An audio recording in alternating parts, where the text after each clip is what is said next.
En el segundo año del reinado de Nabucodonosor, tuvo Nabucodonosor sueños y se perturbó su espíritu y se le fue el sueño.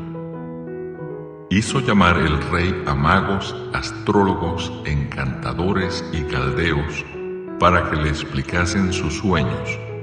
Vinieron pues y se presentaron delante del rey. Y el rey les dijo: He tenido un sueño y mi espíritu se ha turbado por saber el sueño. Entonces hablaron los caldeos al rey en lengua aramea: Rey, para siempre vive. Di el sueño a tus siervos y te mostraremos la interpretación. Respondió el rey y dijo a los caldeos: El asunto lo olvidé. Si no me mostráis el sueño y su interpretación, seréis hechos pedazos, y vuestras casas serán convertidas en muladares. Y si me mostrareis el sueño y su interpretación, recibiréis de mí dones y favores y gran honra. Decidme pues el sueño y su interpretación. Respondieron por segunda vez y dijeron: Diga el rey el sueño a sus siervos y le mostraremos la interpretación. El rey respondió y dijo: Yo conozco ciertamente que vosotros ponéis dilaciones porque veis que el asunto se me ha ido. Si no me mostráis el sueño, una sola sentencia hay para vosotros. Ciertamente preparáis respuesta mentirosa y perversa que decir delante de mí, entre tanto que pasa el tiempo.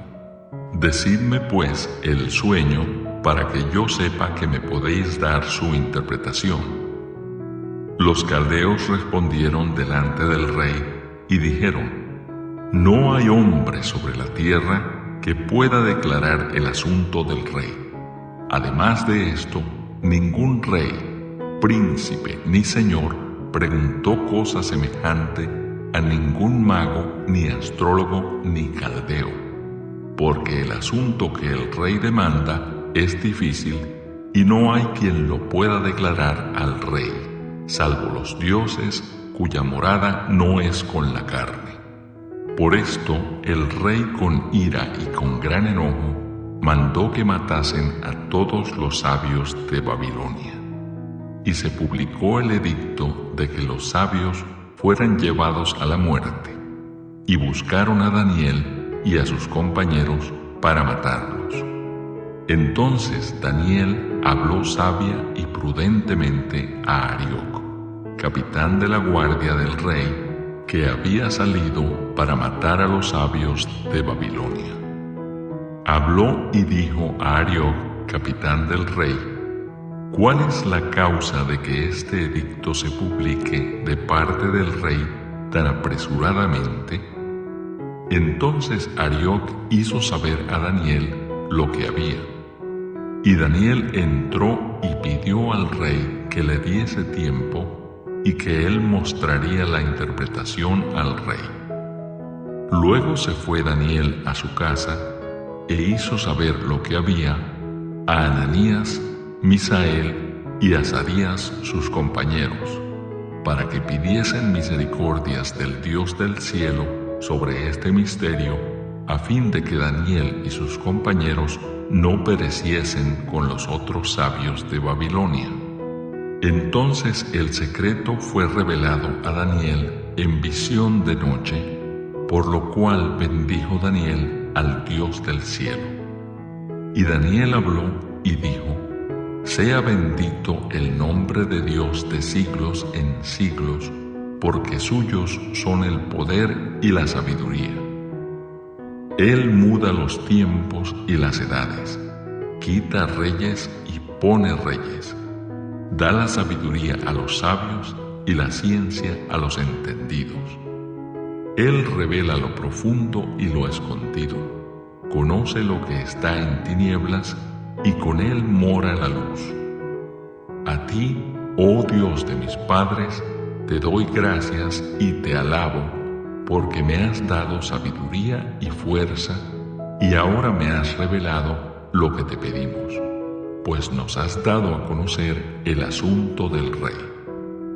Después de esto fue Daniel a Arioc, al cual el rey había puesto para matar a los sabios de Babilonia, y le dijo así: no mates a los sabios de Babilonia, llévame a la presencia del rey, y yo le mostraré la interpretación.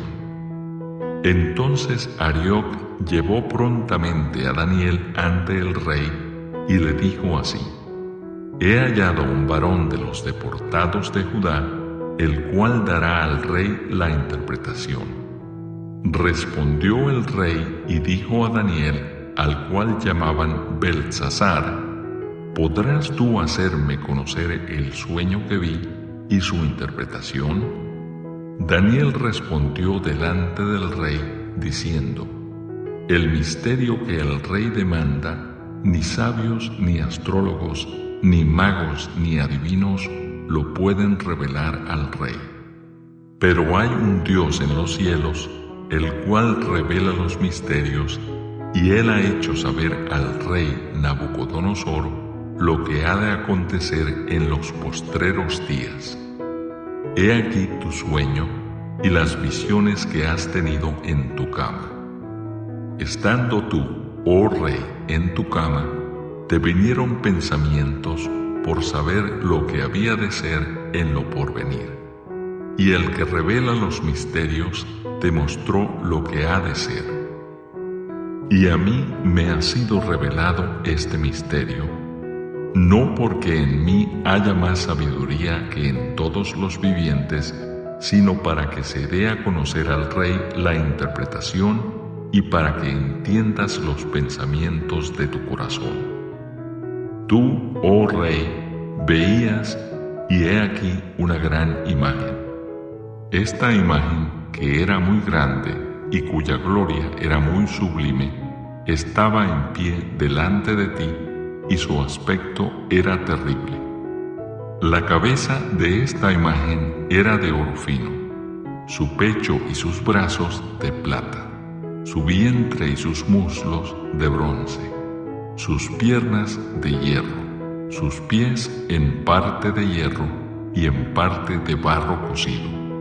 Estabas mirando hasta que una piedra fue cortada, no con mano, e hirió a la imagen en sus pies de hierro y de barro cocido, y los desmenuzó. Entonces fueron desmenuzados también el hierro, el barro cocido, el bronce, la plata y el oro, y fueron como tamo de las eras del verano, y se los llevó el viento, sin que de ellos quedara rastro alguno. Mas la piedra que hirió a la imagen fue hecha un gran monte que llenó toda la tierra. Este es el sueño. También la interpretación de él diremos en presencia del rey. Tú, oh rey, eres rey de reyes, porque el Dios del cielo te ha dado reino, poder, fuerza y majestad. Y donde quiera que habitan hijos de hombres, bestias del campo y aves del cielo, Él los ha entregado en tu mano y te ha dado el dominio sobre todo. Tú eres aquella cabeza de oro. Y después de ti se levantará otro reino inferior al tuyo, y luego un tercer reino de bronce, el cual dominará sobre toda la tierra. Y el cuarto reino será fuerte como hierro. Y como el hierro desmenuza y rompe todas las cosas, desmenuzará y quebrantará todo. Y lo que viste de los pies y los dedos, en parte de barro cocido de alfarero y en parte de hierro, será un reino dividido, mas habrá en él algo de la fuerza del hierro, así como viste hierro mezclado con barro cocido. Y por ser los dedos de los pies en parte de hierro y en parte de barro cocido, el reino será en parte fuerte y en parte frágil. Así como viste el hierro mezclado con barro, se mezclarán por medio de alianzas humanas, pero no se unirán el uno con el otro, como el hierro no se mezcla con el barro. Y en los días de estos reyes el Dios del cielo levantará un reino que no será jamás destruido, ni será el reino dejado a otro pueblo. Desmenuzará y consumirá a todos estos reinos, pero él permanecerá para siempre, de la manera que viste que del monte fue cortada una piedra, no con mano, la cual desmenuzó el hierro, el bronce, el barro, la plata y el oro. El gran Dios ha mostrado al rey lo que ha de acontecer en lo porvenir, y el sueño es verdadero y fiel su interpretación. Entonces el rey Nabucodonosor se postró sobre su rostro y se humilló ante Daniel y mandó que le ofreciesen presentes e incienso. El rey habló a Daniel y dijo: Ciertamente el Dios vuestro es Dios de dioses y Señor de los reyes, y el que revela los misterios, pues pudiste revelar este misterio. Entonces el rey engrandeció a Daniel y le dio muchos honores y grandes dones, y le hizo gobernador de toda la provincia de Babilonia y jefe supremo de todos los sabios de Babilonia. Y Daniel solicitó del rey y obtuvo que pusiera sobre los negocios de la provincia de Babilonia a Sadrach, Mesach y Abed-nego. Y Daniel estaba en la corte del rey.